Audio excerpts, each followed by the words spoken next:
Ele vive, ressuscitou e é para sempre o nosso Salvador. Amém, irmãos? Abra sua Bíblia no Evangelho de Lucas, capítulo 2, do versículo 1 até o versículo 20. Lucas 2, de 1 a 20.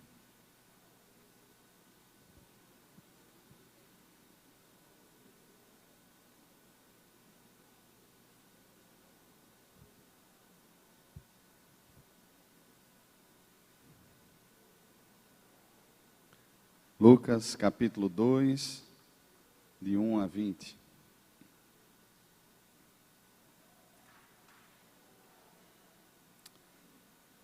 Nos diz assim a palavra do Senhor. Naqueles dias foi publicado um decreto de César Augusto, convocando toda a população do império para recensear-se. O primeiro recenseamento, foi feito quando Quirino era governador da cidade. Todos iam alistar-se, cada um à sua própria cidade. José também subiu da Galiléia, da cidade de Nazaré, para a Judéia, a cidade de Davi, chamada Belém, por ser ele da casa e família de Davi, a fim de alistar-se com Maria, sua esposa, que estava grávida. Estando eles ali, aconteceu completarem-se-lhe os dias, e ela deu à luz o seu filho primogênito. Enfaixou-o e deitou numa manjedoura, porque não havia lugar para eles na hospedaria. Havia naquela mesma região pastores que viviam nos campos e guardavam o seu rebanho durante as vigílias da noite. E um anjo do Senhor desceu aonde eles estavam, e a glória do Senhor brilhou ao redor deles, e ficaram tomados de grande temor. O anjo, porém, lhes disse: não temais. Eis aqui vos trago boa nova de grande alegria, que o será para todo o povo. É que hoje vos nasceu na cidade de Davi o Salvador, que é Cristo o Senhor. E isto vos servirá de sinal: encontrareis uma criança envolta em faixas e deitada em manjedoura. E subitamente apareceu com o anjo uma multidão da milícia celestial, louvando a Deus e dizendo: glória a Deus nas maiores alturas e paz na terra entre os homens a quem Ele quer bem. E ausentando-se deles os anjos para o céu, diziam os pastores uns aos outros: vamos até Belém e vejamos os acontecimentos que o Senhor nos deu a conhecer. Foram apressadamente e acharam Maria e José e a criança deitada na manjedoura. E vendo, divulgaram o que lhes tinha sido dito a respeito deste menino. Todos os que ouviram se admiravam das coisas referidas pelos pastores. Maria, porém, guardava todas essas palavras, meditando-as no coração. Voltaram então os pastores, glorificando e louvando a Deus por tudo o que tinham ouvido e visto, como lhes fora anunciado. Vamos ler todos juntos o versículo 11, irmãos? Vamos lá?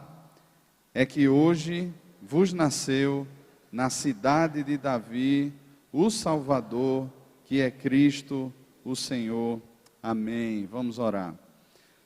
Senhor, somos gratos a Ti, Pai, por Tua palavra, por sabermos que o Teu Espírito, Ele está aqui no nosso meio e Ele é livre para agir em nós e entre nós. Colocamos aqui o nosso coração submisso ao Senhor, à Tua vontade, que o Senhor nos fale ao coração e que estejamos prontos, Pai, a ouvir na dependência do Senhor, a viver aquilo que o Senhor quer para nós. Nos ajuda, nos abençoa assim e glorifica o Teu nome, no nome de Jesus. Amém. Meus irmãos, eu queria falar sobre esse texto seguindo duas perspectivas. E aí talvez no começo você olhe assim e diga: olha, eu não estou entendendo onde ele está querendo chegar. Mas no final você vai entender. A gente não vai sair do texto. A primeira perspectiva, então, é a perspectiva dos homens. Como é que os homens que não conhecem a Deus enxergam a história e como é que eles evidenciam, vivem a história? A gente lê um texto aqui que tem um episódio de recenseamento que acontece. O imperador César Augusto, ele ordena isso e as pessoas elas se dirigem para as suas cidades para se alistar, para fazer o recenseamento. Cada um de acordo com as tribos ou a sua cidade a que faziam parte. E José e Maria vão então para Belém, para a cidade de Davi, por ser eles da tribo de Davi, da tribo de Judá. eles então vão para lá, como todas as outras famílias fazem então os seus percursos, cada um indo para a sua cidade. Como é que os homens normais, aqueles homens que não conhecem a Deus, o homem natural, ele enxerga essas coisas? Ele enxerga simplesmente o decreto de um imperador e a ordem para que as coisas aconteçam, para que eles devam fazer aquilo que lhes foi determinado fazer. E é assim que geralmente, como todas as pessoas que não conhecem a Deus vivem. Desde Gênesis capítulo 3, o homem então, ele crê de alguma forma na mentira de que ele é senhor da sua vida, de que ele pode viver a sua vida e que os movimentos que existem são movimentos segundo a sua vontade. Era assim que César Augusto cria, era assim que os homens, ou é assim que os homens que não conhecem a Deus creem. Eles creem que a vida nada mais é do que um conjunto de fatores, muitas vezes aleatórios, que acontecem, ou um conjunto de ordens que devem ser cumpridas, ou um conjunto de vontades do próprio coração que precisam ser, de alguma maneira, saciadas. Fome e sede do coração, desejo do coração, sonhos do seu coração, que precisam de alguma forma serem satisfeitos. É assim que as pessoas que não conhecem a Deus vivem. E nós, de alguma maneira, vivemos assim também. Quando estávamos mortos nos nossos delitos e pecados, o que Efésios capítulo 2 diz, é que nós vivíamos segundo o curso deste mundo, segundo o príncipe da potestade do ar, o espírito que atua nos filhos da desobediência, assim como éramos escravos do nosso próprio coração, fazendo a vontade do coração e da própria carne, e éramos, por natureza, filhos da ira de Deus. Dentro dessa perspectiva, irmãos, o homem crê que de alguma maneira ele pode mover a força do seu braço, ou ele pode simplesmente viver de acordo com aquilo que ele acha que é melhor para a sua vida. Daí algumas expressões, como por exemplo, a vida é minha e eu faço dela o que eu quiser, ninguém se meta na minha vida, são os meus sonhos, são os meus propósitos, tudo flui dentro dessa perspectiva egoísta sobre a vida. A vida é minha, eu me aposso dela, são as minhas vontades. Só que tudo isso é um pouco mais profundo. Essas são as palavras que fluem de um coração que tenta se definir ou que busca se definir a parte de Deus na história. Que não olha para Deus, mas que olha para si mesmo e diz assim, olha, eu sei o que é melhor para mim. E dentro dessa visão, o que é melhor para mim é aquilo que enaltece, aquilo que faz o meu nome ser célebre, aquilo que glorifica o meu nome. Então, se de repente os títulos geram isso ao meu coração, buscarei os títulos. Se de repente as posses geram isso ao meu coração, eu buscarei as posses. Se de repente é um casamento que vai gerar isso ao meu coração, buscarei um casamento. Se de repente agora são filhos que vai gerar isso no meu coração, buscarei filhos. O certo é que de alguma maneira o coração se movimenta agora em toda a existência para buscar significado e para buscar sentido para a vida. Dentro da perspectiva de César Augusto, como governador, como imperador, era exatamente isso. Está na hora do censo. Isso precisa acontecer. E historicamente isso acontecia dentro de um período de 14 em 14 anos. E ele então chega nesse período e ele ordena que isso aconteça, e as coisas parecem que estão caminhando de forma aleatória, simplesmente pela vontade. É a vontade do presidente, é a vontade do governador, é a vontade do prefeito, é a minha vontade, é a vontade de seja lá quem for. Então as pessoas vivem simplesmente seguindo o curso normal do mundo, como se nada mais tivesse importância, como se nada mais estivesse, ou ninguém mais estivesse regendo a história. Só que existe um outro lado, existe uma segunda visão da história, é a visão de Deus sobre a história. O fato é que, quando o homem cai lá em Gênesis 3, Deus ele fala que da semente da mulher nasceria aquele que esmagaria a cabeça da serpente. Deus, desde a queda, ele planeja então a redenção da humanidade. Ele planeja a redenção do homem. Só que esse homem, mesmo pensando que é Deus, lá na frente, de alguma maneira, Deus vai chamar uma família para si, e Deus vai começar a formar um povo para si, mesmo que esse homem não queira. Deus, de alguma maneira soberana, constrange o coração desse homem para que esse homem venha até ele e creia nele agora. E dentro desse processo, os ídolos do coração e tudo aquilo que de alguma forma é Deus dentro do coração do homem começa então a ser quebrado. Esse homem passa então a crer em Deus, esse homem passa então a esperar em Deus, esse homem passa então a depender de Deus, mas acima disso tudo, esse homem passa a ser definido por Deus. Ele não tem mais aquela sede, ou ele não vive mais dentro daquela roda perniciosa de buscar de alguma maneira se definir. Ele agora percebe a história de um Deus que tem o controle de toda a história, de que é soberano sobre toda a história. E nesse momento aqui, César Augusto é simplesmente um instrumento de Deus para o cumprimento da vontade de Deus. Abra sua Bíblia lá em Miqueias, capítulo 5, a partir do versículo 2. Profeta Miqueias, capítulo 5, a partir do versículo 2.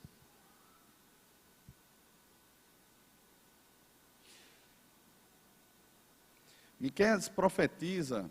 Miqueias é contemporâneo do profeta Isaías. O pastor Sávio falou aqui que a profecia de Isaías, foi profetizada 700 anos antes de Cristo. Então, pensa que Miqueias está escrevendo exatamente durante esse período, 700 anos antes de Cristo. E Miqueias está falando o seguinte, inspirado pelo Senhor. Miqueias capítulo 5, versículo 2. E tu, Belém Efrata, pequena demais para figurar como grupo de milhares de Judá, de ti me sairá o que há de reinar em Israel, e cujas origens são desde os tempos antigos, desde os dias da eternidade. Portanto, o Senhor os entregará ao tempo em que esta está em dores tiver dado à luz. Então o restante de seus irmãos voltará aos filhos de Israel. Ele se manterá firme e apacentará o povo na força do Senhor, na majestade do nome do Senhor, seu Deus, e eles habitarão seguros, porque agora será engrandecido até os confins da terra. Este será a nossa paz. Veja só, para César Augusto é simplesmente uma ordem num determinado tempo. Para Deus, é de Belém que nascerá o Salvador. Dentro do tempo de Deus, 700 anos antes, Deus já havia determinado que aquela seria a cidade. E agora cumpriram-se os dias de Maria. Eles vão para lá para fazer o recenseamento, para se alistar. E é exatamente nesse período, é exatamente nessa cidade que Maria dá à luz a Jesus. Irmãos, não era simplesmente uma ordem qualquer. Ainda que na mente de César Augusto fosse simplesmente o cumprir de uma tarefa, no plano de Deus, na vontade de Deus, era exatamente o tempo específico para que Deus cumprisse a sua promessa no que diz respeito ao nascimento de Jesus. Não era uma coisa qualquer. E isso faz com que aqueles que passam a ser chamados filhos de Deus olhem para a palavra de Deus e para o cumprimento das promessas de Deus e creiam que não há simplesmente uma história aleatória, que não há simplesmente fatos que são jogados, ou a nossa vida, por exemplo, está perdida ao acaso, ou nós somos obra de algum efeito ou algum defeito da natureza, mas nós seguimos o curso da história traçada por Deus. Nós vivemos de acordo com aquilo que Deus quer. Nós cremos num Deus que tem o controle soberano da história e não simplesmente alguém que decreta alguma coisa. Passamos a crer assim, irmãos, ou não passamos? Passamos a ser definidos assim ou não passamos? O fato é que tudo isso, irmãos, gera ações de graças no coração, porque nos livra desse engodo do mundo de pensar que de alguma maneira a nossa vida está perdida ao acaso, de que nós somos senhores de nós mesmos, de que de alguma maneira Deus não tem controle de nada. Deus tem sim, e há um plano redentivo de Deus para nos alcançar na história, de modo que a nossa identidade passe a estar firmada no Senhor, de modo que a nossa vida passa a fazer parte. Nós percebemos isso, não que ela não fazia antes, mas nós passamos a ver e a enxergar, a crer que ela faz parte desse plano soberano de Deus. Nós passamos a crer naquilo que Pedro fala na primeira carta dele, ainda no capítulo 1, que todas as coisas que nos conduzem à vida e à piedade já foram doadas em Cristo Jesus. Nós passamos a crer, irmãos, que nada pode nos separar desse amor. Nós passamos a crer que todos aqueles que creem no seu nome são chamados filhos de Deus. Entretanto, parece haver um problema muito sério nos nossos dias. Quando nós olhamos, por exemplo, para a Europa pós-cristã, e alguns estudiosos chegam a falar que o Brasil, em algumas regiões, em alguns processos da história, já se percebe como pós-cristão, a gente começa a questionar: Salvador para quê? Quando os anjos anunciam aos pastores é que na cidade de Davi nasceu o Salvador, que é Cristo, o Senhor, a gente começa não só por uma série de distorções teológicas que existem hoje, mas por conta da tendência do coração a pensar que o Salvador e o Senhor se restringe apenas a alguns momentos onde nós nos ajuntamos. Como o culto, por exemplo. É uma bênção cultuar a Deus. É uma bênção cantar louvores a Deus. E há uma presença especial de Deus quando nós nos ajuntamos aqui como família, que nos abençoa. Entretanto, irmãos, Salvador para quem? Salvador para quê? A questão é que muitos hoje em dia, eles passam a enxergar a salvação como simplesmente a possibilidade de se adquirir bens materiais. A gente vê uma série de distorções hoje em dia, de pessoas que correm através de um Salvador que simplesmente possa livrá-los de uma crise financeira. Eu estou apertado, eu estou passando por lutas tremendas, então eu ouvi que existe ali uma determinada promessa de que se eu fizer isso ou aquilo outro, eu vou ser abençoado por Deus. Existe uma outra necessidade no coração das pessoas, que é uma necessidade de comunidade. E Deus, por ser um Deus comunitário, Pai, Filho e Espírito Santo, Ele nos criou também para viver em comunidade. Entretanto, muita gente passa a olhar para Jesus como a solução ou a resolução dos seus problemas comunitários. Então, eles olham para a comunidade de fé e pensam o seguinte: nossa, ali eu vou ter o abraço que eu preciso.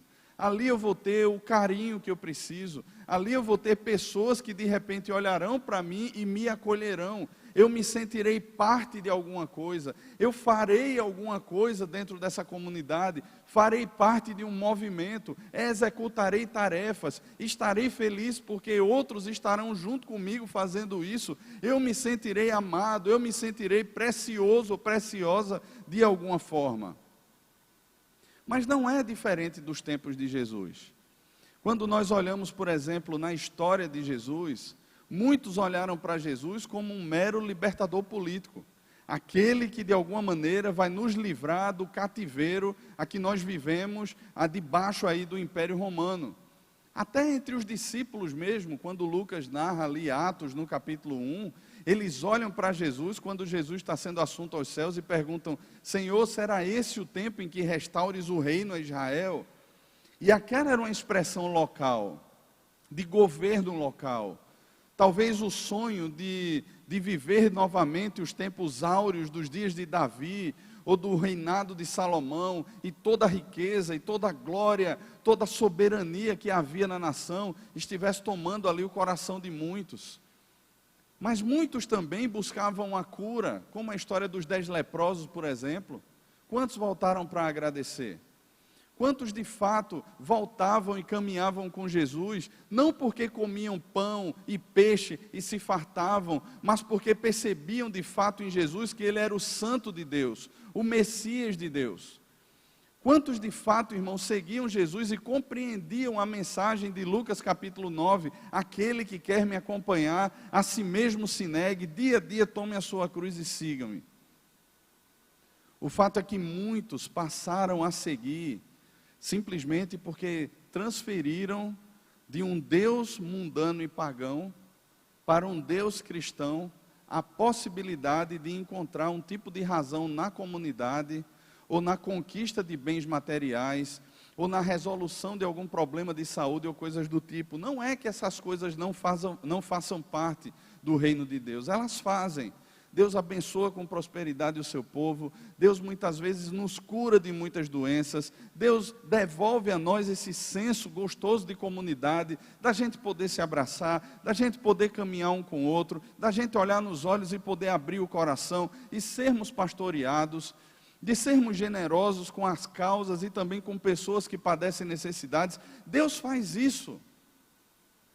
Entretanto, o movimento central do Evangelho é a afirmação que na cidade de Davi nasceu o Salvador, que é o Messias de Deus, que é o ungido de Deus, que é o Cristo de Deus, o Senhor. E conversão, irmãos, é exatamente isso. É quando o meu coração percebe que o maior inimigo que existe é Ele mesmo, que o maior inimigo que eu tenho sou eu mesmo. É quando eu olho para mim e não simplesmente digo assim, não, mas agora eu mereço ser salvo, porque eu não faço isso, eu não faço aquilo outro, ou eu me sinto salvo porque eu estou dentro de uma comunidade, mas é quando eu olho para mim mesmo e digo assim, eu preciso de salvação, eu preciso que alguém livre o meu coração de mim mesmo. Eu preciso que de alguma forma a cruz se estabeleça na minha vida, que o menino nasça no meu coração, que uma nova vida brote, que de fato eu seja espelho de Deus na terra, que haja satisfação e prazer em Deus no meu coração, e não simplesmente com as coisas que Deus pode dar ou fazer em mim. É quando o meu coração percebe a necessidade de um Salvador, e constrangido pelo amor de Deus, e constrangido pela graça de Deus, eu passo a celebrar o Natal, ou eu passo a viver a vida com Deus, não meramente como um movimento religioso, mas como a essência, a força motriz da própria vida, que me aponta a vida de Deus em Cristo Jesus. Na cidade de Davi nasceu. Não é só um movimento histórico, irmãos. Não é só uma mudança de calendário antes de Cristo e depois de Cristo. Não é só um homem bom. Não é mais um profeta. Não é apenas aquele que vai curar as enfermidades. Não é apenas aquele que vai saciar a fome.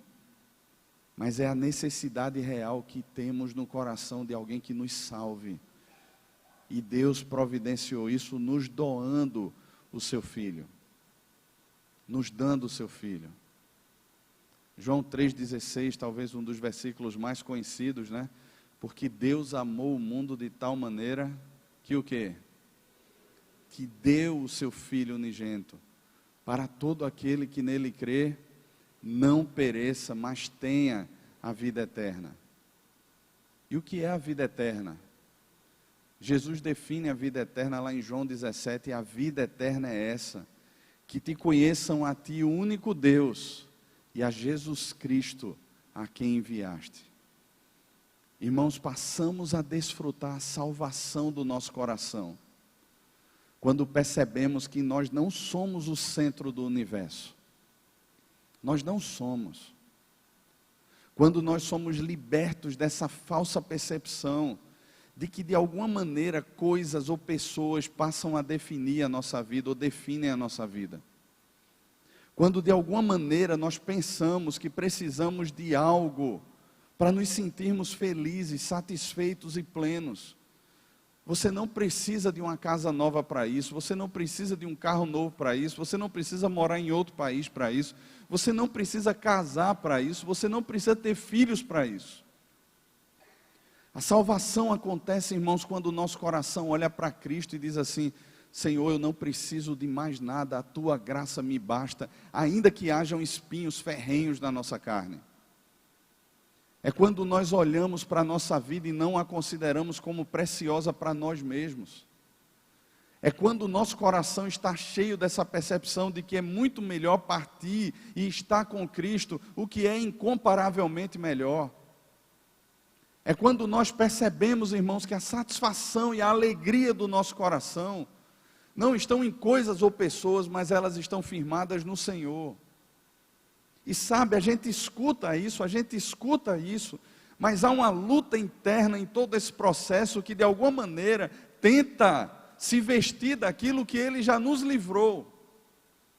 Tenta voltar um guarda-roupa velho e tomar coisas que não nos cabem mais. Tenta viver como de alguma forma qualquer pessoa que está aí fora e não conhece a Deus, de alguma maneira crê que pode se estabelecer na vida assim. E nos pegamos ansiosos, preocupados, abatidos, tristes, quando de fato Ele já nos salvou de tudo isso. Ou não? Ou não? Porque, irmãos, talvez nós tenhamos a afirmação da membresia da igreja, do rol de membros da igreja, dizendo assim, olha, você é membro da igreja. Talvez muitos tenham a afirmação dos seus pais, dizendo assim, não, mas ele ora antes das refeições, o meu filho é crente. Eu estava conversando com algumas pessoas essa semana, e a gente falando, né, sobre alguns que estavam no caminho e se perverteram, se desviaram.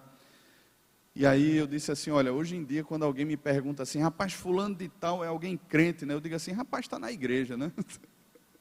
Eu passei a responder assim agora. Eu disse assim, Senhor, eu tenho a certeza de que eu sou salvo.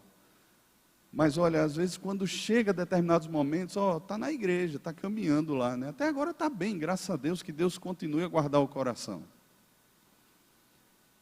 Mas irmãos, é tão difícil nos nossos dias, porque o jovem entra na faculdade e ele esquece da salvação da sua alma, entre aspas aí, e passa a buscar novos salvadores. A pessoa entra no mercado de trabalho e passa a dizer assim, nossa, meu emprego me salvou. A pessoa casa e diz assim, nossa, agora o meu resgatador, o meu salvador chegou. Sabe, irmãos, a gente, por mais que coisas assim façam parte, Deus nos abençoe com tudo isso, mas essas coisas passam a nos definir de alguma forma. É como se elas nos afirmassem e o nosso coração estivesse gritando a plenos pulmões, dizendo assim, eu não preciso de um Salvador, Cristo Jesus, o Senhor. Ele é peça acessória nessa caminhada. O que eu preciso é disso, disso e disso. Será que a gente precisa, irmãos? Porque se esse menino nasceu no nosso coração, nós não precisamos de mais nada, nós já temos o Rei da Glória. Nós já temos o Senhor da história. Na cidade de Davi nasceu o Salvador. Mas Ele também é o Senhor.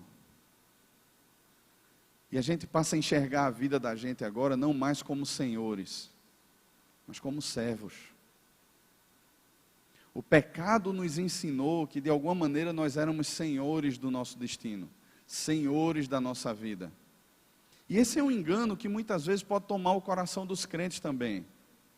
Tiago, no capítulo 4, ele está escrevendo ali para uma igreja, e alguns membros daquela igreja parece que tomaram a mentalidade desse mundo e começaram a viver. Hoje ou amanhã iremos para a cidade tal, lá passaremos um ano, negociaremos e teremos lucros. Dentro da nossa cultura, nós aprendemos isso. Hoje em dia, a mulher não é criada para ser mãe, não é discipulada para ser esposa, mas ela é criada e formada para o mercado.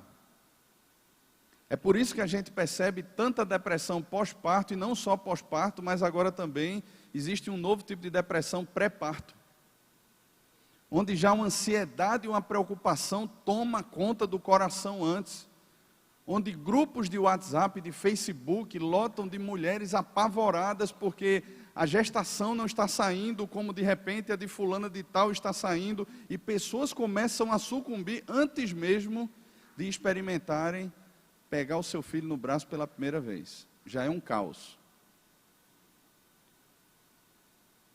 Existem as crises no casamento por causa de senhores e senhoras dentro de casa. Não, o senhor da minha casa sou eu, a senhora da minha casa sou eu. E não é dentro de uma perspectiva bíblica de papéis. filhos que são senhores. E tudo isso, irmãos, só reflete essa nossa falta de percepção e de conversão ao verdadeiro Senhor da história, porque Ele não é só Salvador, mas Ele é o Senhor também. E se há um Senhor, irmãos, todo o restante é o quê? É servo. É servo. E o servo faz aquilo que o Senhor diz.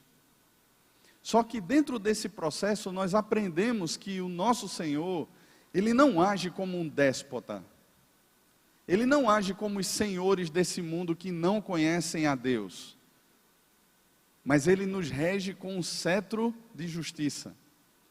Ele se assenhora de nós por meio da graça, e o seu amor nos constrange a servi-lo por amor. Nós passamos a olhar para o Senhor e a redefinir na nossa mente o conceito do que significa de fato ser Senhor. E nós, dentro desse processo, nos adequamos então à figura de que somos servos. Nós somos salvos e nós somos servos.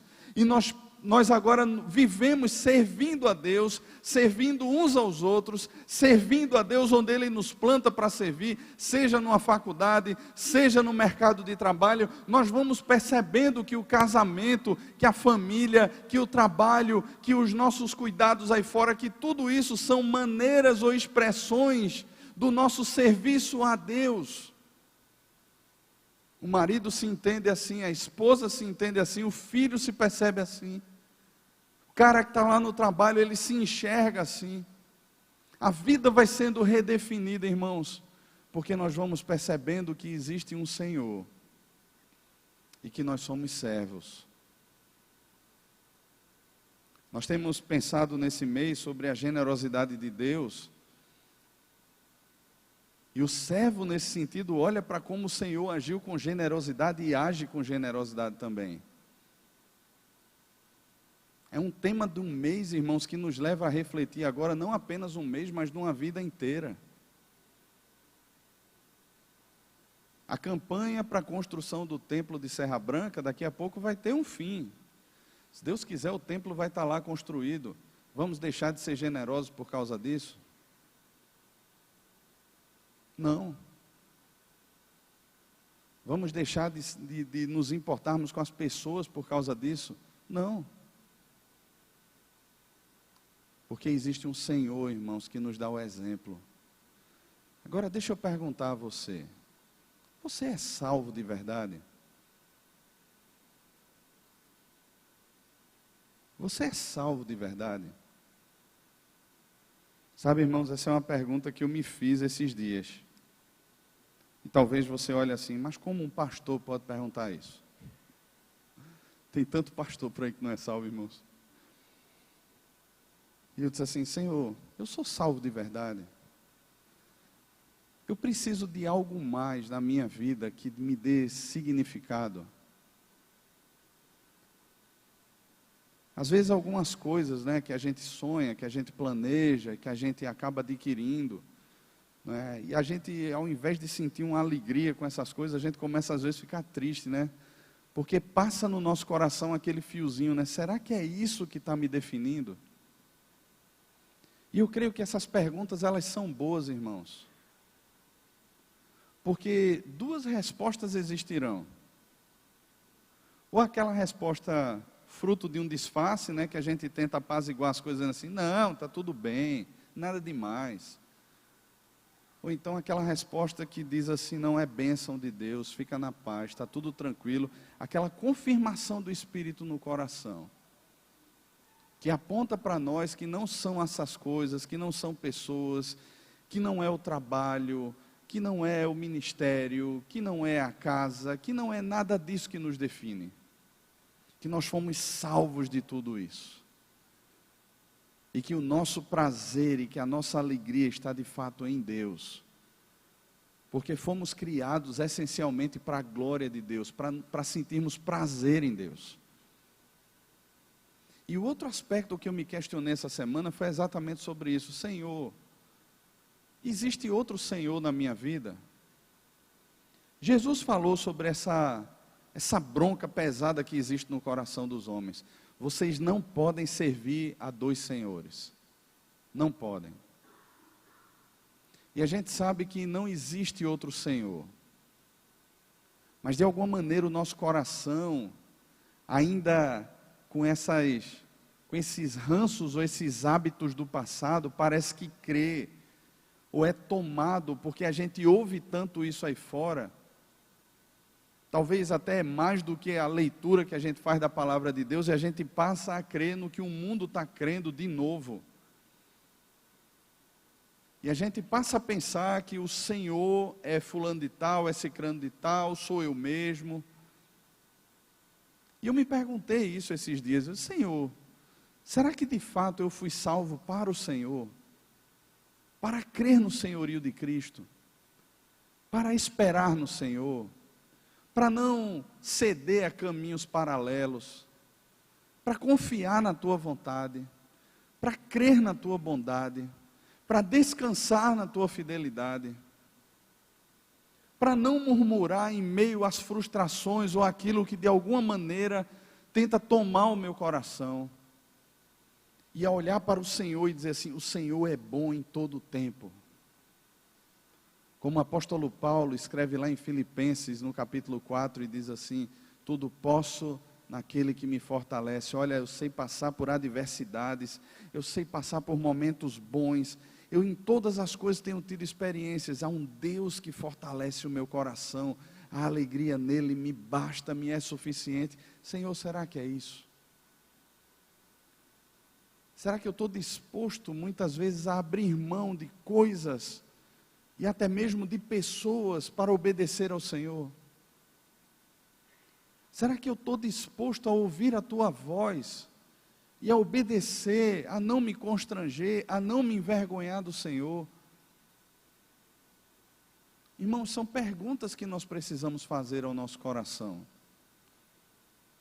Porque é por meio de perguntas assim que o Espírito testifica com o nosso espírito que somos filhos de Deus, que não simplesmente estamos aqui buscando a comunidade apenas, como se ela fosse o fim, que não estamos aqui buscando simplesmente as músicas como se elas fossem o fim, que não estamos aqui buscando a palavra como se ela fosse o fim, como se não estivéssemos aqui buscando um ministério ou qualquer outra coisa como se isso fosse o fim. Mas Cristo de fato passa a ser o fim de todas as coisas, passa a ser o alvo central, passamos a ter um Salvador e um Senhor. Talvez você olhe assim, eu esperava ouvir falar muito mais sobre as luzes, né, e as alegrias do Natal. Mas eu penso que a gente passar por momentos assim, onde o coração é questionado e confrontado, faz nascer de fato, irmãos, a verdadeira esperança em Cristo. Faz nascer de fato a verdadeira esperança no Salvador e o desejo de sermos salvos e de termos de verdade um Senhor sobre a nossa vida. Agora, se você é salvo, se você tem esse Senhor na sua vida, é tempo de se alegrar no Senhor. Porque essa comemoração, esse dia, esse Natal que a gente celebra, é a celebração daquele que visitou a terra para visitar o nosso coração. É a celebração daquele que tabernaculou entre nós e hoje fez do nosso coração o seu tabernáculo. É a celebração daquele que nos tomou e se fez Senhor sobre nós e nos conduz dentro de uma vontade que é boa, agradável e perfeita.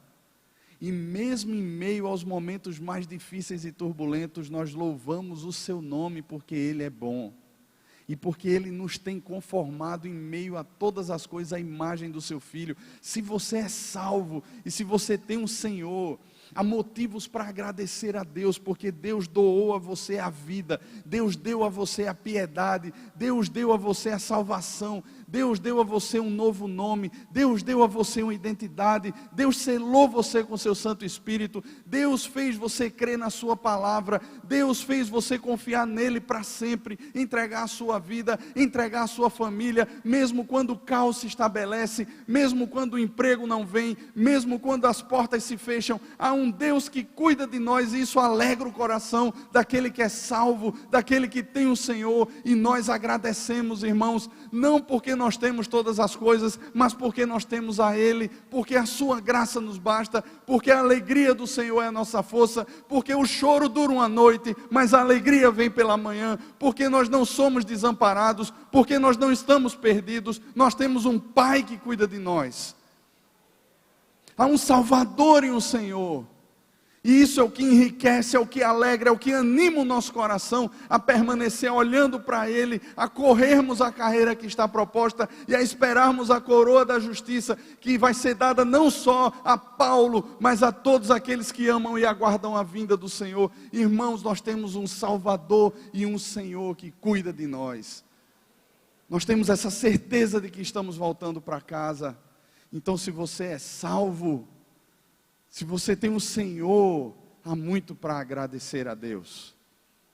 Há muito para agradecer e louvar o nome do Senhor, porque Ele é bom, e a sua fidelidade, a sua misericórdia, duram para sempre sobre o seu povo. Vamos orar, irmãos?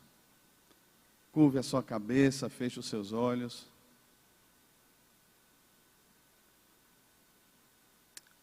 O Senhor tem cuidado de você.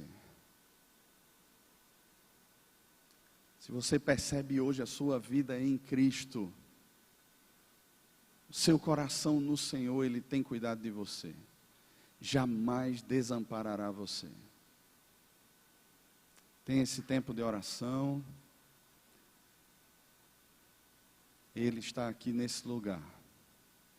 Adore ao Senhor com a sua oração. Coloque seu coração diante dele.